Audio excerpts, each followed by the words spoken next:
All this week, taking some of your questions about the COVID-19 vaccine to the experts to get answers as more people become eligible to get vaccinated. And this morning, we are continuing our series. We're asking doctors how minorities are being affected. ABC Action News reporter Larissa Scott has their message and the increased push for vaccinations. Right now, there's still a huge effort to get minority groups vaccinated for COVID-19 because when you look at the numbers across the country, these groups are seeing a greater impact from the virus. At one point, we were 3 times more likely to die from getting infected with COVID-19.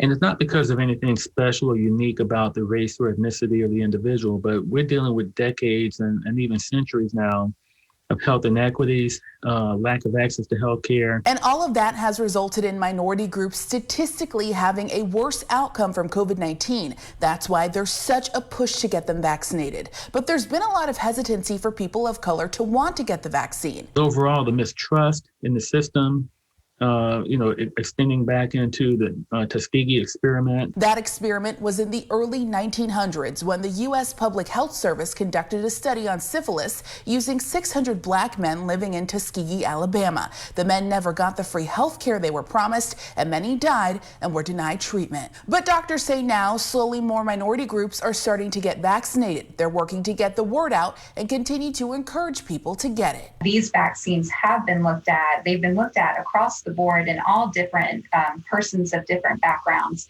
and they've been shown to be consistently safe and consistently effective. Take the opportunity to live. Right now, we know people are being infected. Doctors tell us this vaccine is the best tool we have to fight the pandemic, and the sooner we get more people vaccinated, the better for all of us. Reporting from Tampa, Larissa Scott, ABC Action News.